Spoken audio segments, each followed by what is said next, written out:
I'm 75 now, and I can't remember anybody except the Queen bee. The necklace had rested unseen for years, protected inside a dark velvet case, and surrounded by memories no royal title could command. But when Zara Tindall opened that case before Catherine and placed the sapphire necklace into her hands, the meaning was unmistakable. This was not a temporary loan, it was a permanent gift.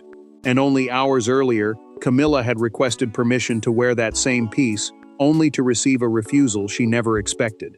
Before we go deeper into what this really means for the royal family, make sure to subscribe so you don't miss a single update. Zara felt the room tighten, yet she did not pull back. Inside a drawing room at Windsor, she stood before Catherine, while William and Princess Anne remained close enough to understand the gravity. Windsor was not merely a royal residence, it was the family's most important home, where private decisions could carry consequences beyond closed doors. No cameras waited, no ceremonial staff stood ready to soften what was about to happen. Catherine stared at the necklace as the clasp settled against her palm. She believed, for a moment, that Zara was asking her to protect it. The royal sapphire necklace was a family heirloom, meaning it belonged personally to Zara through Anne rather than to the crown or the palace collection. That distinction mattered. The monarch could request its use, but neither Charles nor Camilla could command its release. Zara closed Catherine's fingers around the stones. "It belongs with you now," she said, leaving no doubt. She had permanently gifted the necklace to the princess after refusing Camilla's request to borrow it for an upcoming diplomatic reception, a formal gathering where royals receive representatives from other nations. Catherine froze. William watched her face change, while Anne remained silent, her expression revealing that this decision had been discussed already. Camilla had sent the request through a senior dresser, the wardrobe official coordinating royal clothing and jewelry. She expected a loan because the necklace's history made it perfect for the reception. Instead, Zara answered with a transfer so final, even the Queen Consort's title could not reverse it. William noticed something beneath the velvet lining. He reached into the case and lifted a note. Zara's composure shifted. Anne looked toward her daughter, and Catherine understood that the gift carried a secret none of them had spoken aloud. The words inside were connected to Queen Elizabeth and to a promise Zara had protected for years. But the necklace could not be understood through sapphires and protocol alone, because behind Zara's decision stood three women, three very different claims to royal belonging, and one private promise that had never been forgotten. For Catherine, the gift carried the weight of acceptance. For Zara, it represented loyalty to a family code older than rank. But for Camilla, the rejection struck at something far more vulnerable, the lingering fear that a crown could grant authority without guaranteeing affection. The sapphire necklace now stood between them, not because of its monetary value, but because each woman understood precisely what possession of it would say about trust, continuity, and the place she occupied within the family. Catherine remained beside Zara after the handover, still staring at the stones in her palm. She knew that accepting them could look provocative, especially because the necklace was a private family heirloom, meaning it belonged to relatives, rather than the official royal collection controlled for state use. Yet Zara had never lived under the same palace rules. As a royal granddaughter without a working title, she held no formal duty to represent the crown, and that freedom allowed her to decide where the necklace belonged. Zara watched hesitation settle across Catherine's face. Their bond had formed quietly through family gatherings, weddings, difficult headlines, and moments when the princess offered support without demanding praise. Catherine had listened, protected confidences, and refused to exploit closeness for status. To Zara, that restraint mattered more than rank. Catherine tried to return the case. She warned that keeping the gift might be seen as a challenge to Camilla, but Zara pushed it gently back toward her. "Giving it back would hurt me more than wearing it," she said. The words ended the argument. This was not Catherine taking something. It was Zara choosing someone. Camilla received the refusal in her private sitting room. Her senior dresser, the wardrobe official responsible for coordinating clothing and jewelry, delivered the response carefully. The Queen Consort lowered the diplomatic reception program onto the table without speaking. Disbelief came first. Humiliation followed. Camilla had not requested just any jewel. She wanted the sapphire because Queen Elizabeth had once seen it worn at an intimate family celebration, giving the piece an unspoken connection to royal approval. Wearing it before foreign guests would have suggested continuity with the late monarch. Losing access meant losing that message. The disappointment might have remained behind closed doors, but Camilla recognized the necklace immediately, and with that recognition came an older memory. She remembered a strained conversation, a closed velvet case, and Zara's expression across an anniversary table. The rejection had not begun that morning, and it had not begun with a diplomatic reception. Its true origin lay in a tense anniversary dinner, where one careless demand transformed quiet discomfort into a permanent family divide. Months before the necklace entered Catherine's hands, Zara had watched a private family dinner change in a matter of seconds. One request, delivered too confidently, caused Anne to set down her glass and Catherine to fall silent. Camilla may have regarded the exchange as a minor discussion about royal presentation, but Zara remembered every word. It became the trigger for everything that followed the exact moment she decided the necklace would never be used to strengthen a position she did not personally trust. Zara had arranged the wedding anniversary dinner at Gatcombe Park as a quiet family gathering. Gatcombe was Anne's private country home, a place where relatives could speak without the formal control of palace staff. William sat beside Catherine, while Charles and Camilla joined the conversation about preserving Queen Elizabeth's personal traditions. At first, the memories softened everyone. Then Anne asked her daughter to bring out the sapphire necklace. Anne wanted Catherine to see the craftsmanship and hear the story attached to it. Zara opened the case carefully and explained how the late queen had treated the piece as a family treasure, rather than an official royal jewel. Catherine admired it without reaching forward. William noticed her restraint, and Zara noticed it too. Camilla broke the warmth with one sentence. She leaned toward the open case and said the necklace should enter the royal lending rotation so it could be worn by the woman presently representing the crown. The royal lending rotation was the system through which approved jewels were temporarily assigned for official appearances. Her meaning was unmistakable. The necklace, in her view, should become available to her. Catherine stepped away from the table immediately. She refused to look as though she were competing with the queen consort, but her silence exposed the discomfort Camilla had created. Zara saw the change in her face. Anne saw it as well. Without arguing, the Princess Royal placed one hand over the case and closed the lid with final force. Charles attempted to move the conversation elsewhere, yet the king could not erase what had been said. William remained close to Catherine, while Zara watched Camilla carry on, as though the request had been harmless. It was not harmless. It had turned memory into authority and affection into possession. Zara confronted Anne in the kitchen after the guests had gone.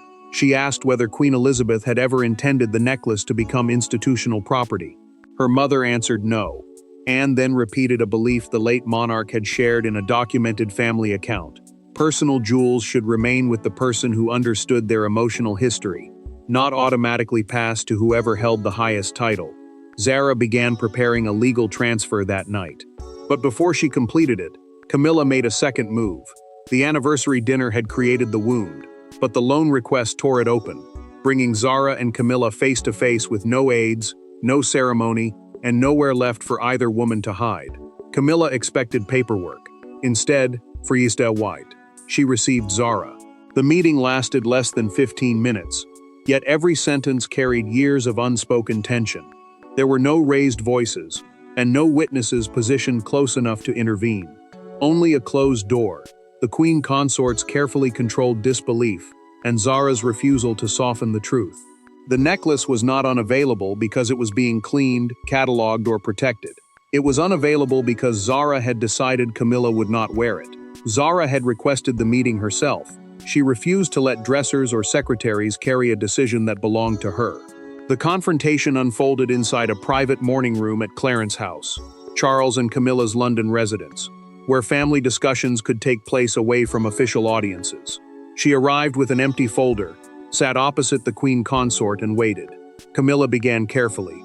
She explained that the sapphire's deep blue stones suited the diplomatic reception's historic theme and would create a graceful link to Queen Elizabeth's reign. A diplomatic reception was a formal gathering where senior royals welcomed ambassadors and representatives from other nations. To her, wearing the necklace would signal continuity. To Zara, that argument confirmed the very danger she feared. Zara did not hesitate. "It is not available for loan." Camilla asked when it might become available. Her voice remained controlled, but expectation had already hardened into pressure. Zara met her gaze and answered that there would be no later date. The refusal was permanent. Camilla's composure cracked. She asked whether the decision was personal, as though naming the possibility might force Zara to deny it. Instead, the royal granddaughter answered that family stewardship was always personal when an heirloom carried the memory of someone they had both known. Stewardship meant protecting an object's history and deciding how it should be passed forward, not simply keeping it locked away. Camilla suspected Catherine immediately. She asked whether the princess had requested the necklace or encouraged Zara to withhold it. Zara stopped her. Catherine knew nothing about the transfer, had asked for nothing, and would not be blamed for a choice made entirely by someone else. Camilla then invoked Charles. Was the king aware? Had he approved such a sensitive decision? Zara closed the folder. She explained that private ownership did not depend upon royal permission. Charles could advise, and the monarch could request, but neither he nor the palace could command the surrender of a family inheritance. Camilla watched her rise. Then she delivered the warning she had been holding back. A gift to Catherine would never be interpreted as private affection. It would be seen as a declaration of allegiance. Zara did not deny the warning, because she knew the queen consort had identified the real issue. The necklace belonged outside palace control, and that meant the power behind its future rested somewhere Camilla could not reach. Palaces are built around authority, but families are held together by something harder to control. Camilla could request access, Charles could express concern, and advisors could describe the diplomatic complications. Yet none of them could overturn Zara's ownership. For once, rank had reached its limit. The necklace belonged to a private individual who had made a private judgment, and the person standing most firmly behind that judgment was Anne, a woman who understood exactly how much power could be carried in a simple refusal. Zara had inherited the sapphire through the maternal family line, passing from woman to woman as private property. It had never entered the royal collection, the official group of artworks and jewels held for the monarchy and used during state duties. That difference placed the necklace beyond Charles's power to assign. The king could ask for it. He could not take it. Anne understood that boundary better than anyone. She never ordered her daughter to choose Catherine, nor did she attempt to control the transfer. Her influence was moral. She simply confirmed that Zara had the right to protect the necklace's history, even when doing so caused discomfort at the highest level of the family. Charles read the briefing alone in his study. The short document explained the rejected loan, Zara's private meeting with Camilla, and the risk of tension before the diplomatic reception. He removed his glasses, placed the paper on his desk, and asked Anne whether the dispute could be resolved without humiliating his wife. Anne did not soften her answer.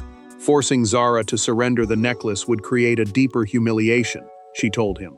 It would prove that private family property could be seized whenever royal presentation demanded it.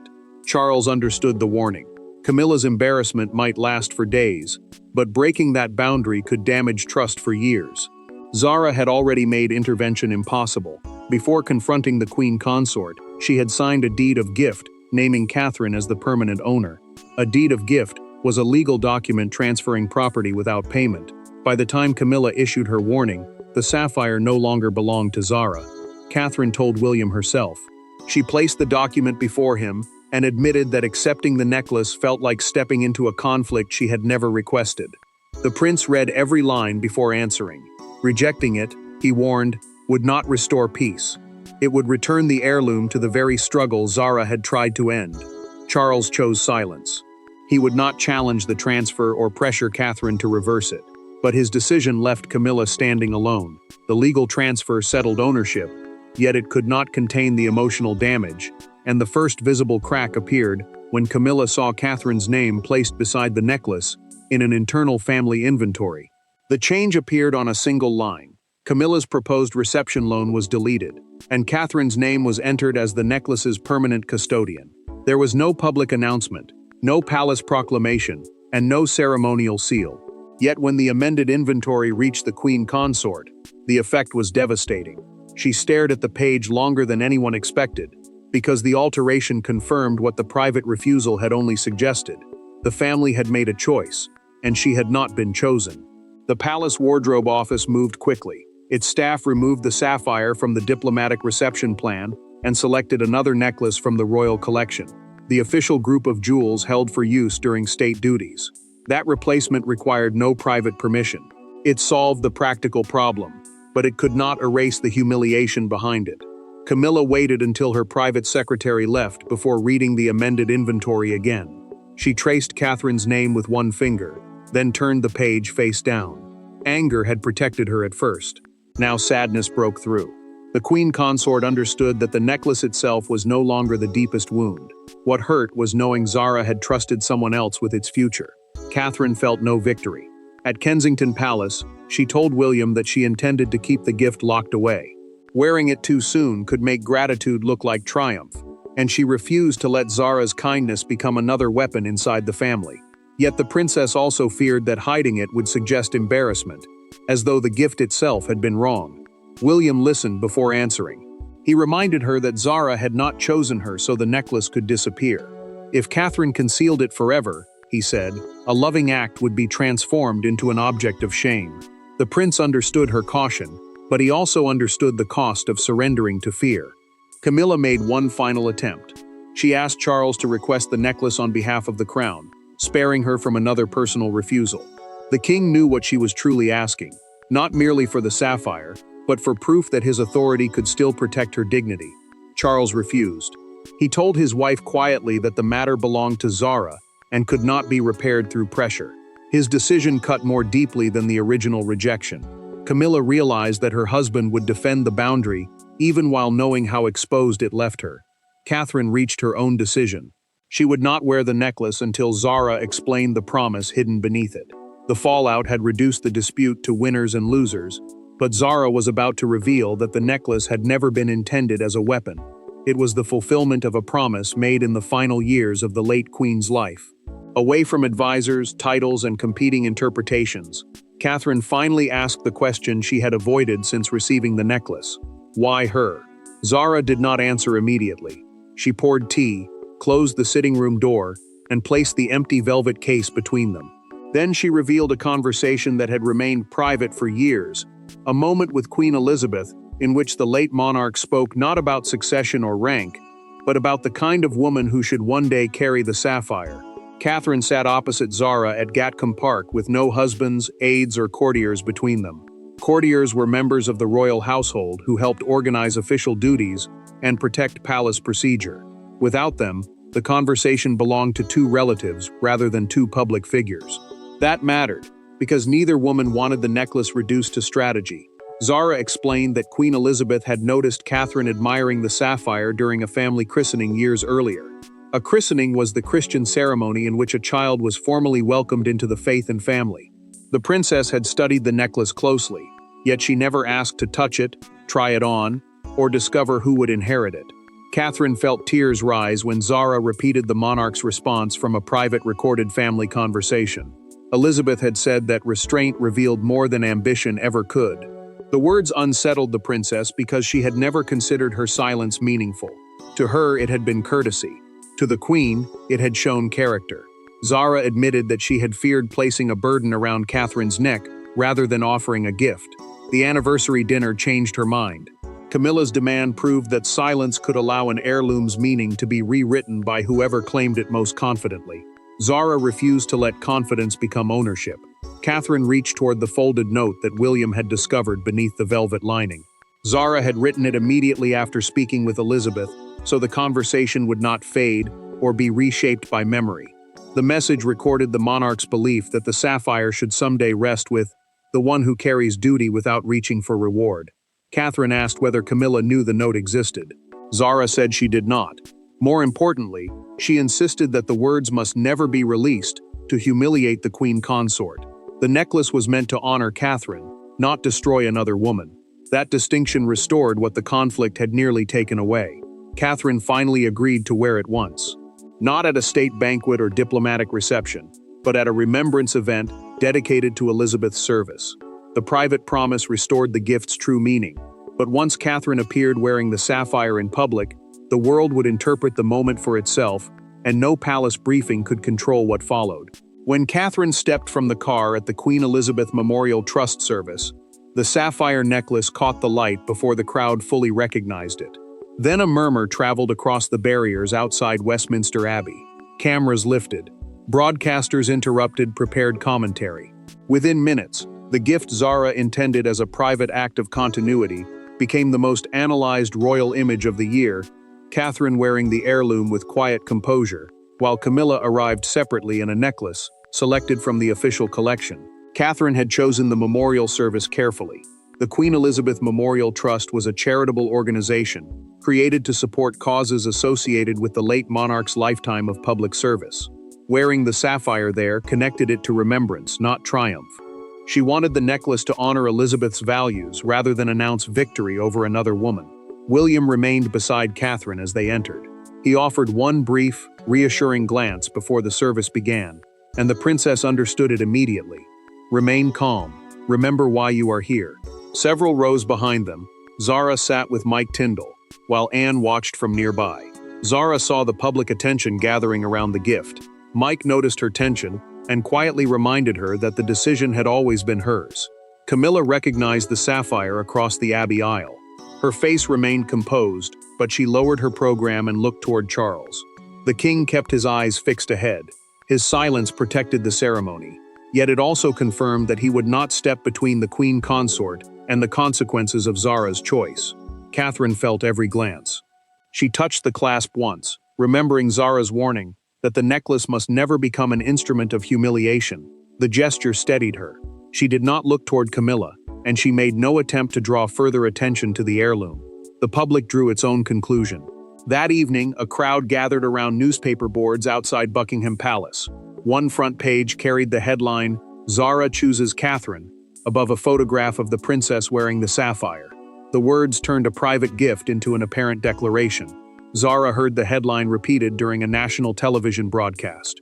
The presenter described the transfer as a private family vote of confidence, framing Catherine as the woman trusted to carry Elizabeth's emotional legacy. Anne understood how dangerous that interpretation could become, while Camilla understood how deeply it could wound. Catherine understood it too. Public praise had transformed Zara's loving decision into a contest, and she refused to let that version become the final truth. The public had already delivered its interpretation, but the final verdict would not come from a headline. It would come from Catherine's decision about how to honor Zara without deepening Camilla's isolation. The sapphire necklace exposed a truth the monarchy could no longer disguise. Status may determine who stands first, but it cannot force affection, inheritance, or trust. Zara had chosen Catherine because she believed the princess would carry the jewel without treating it as proof of superiority. Camilla's rejection was painful, but it was not an act of exile. It was a boundary, and Catherine's final response ensured that the boundary would define the future without becoming an instrument of revenge. Catherine acted before public excitement could harden into another family wound. After the memorial service, she wrote privately to Zara and promised to preserve the sapphire as a family heirloom. She would eventually pass it forward, according to the principle under which it had been given: character before position. An heirloom was more than an expensive possession. It was an object preserved across generations because of the people and memories attached to it. Catherine also wrote directly to Camilla. She explained that she had never requested the necklace, influenced Zara's refusal, or expected to become its owner. The princess promised she would never wear it at an event designed to compete with the queen consort or undermine her place beside Charles. It was not an apology for accepting the gift. It was a refusal to weaponize it. Camilla read the note alone. She did not answer immediately, and the hurt did not simply disappear, yet her anger softened when she understood what Catherine had surrendered.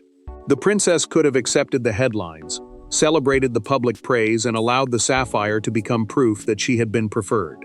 Instead, she chose restraint.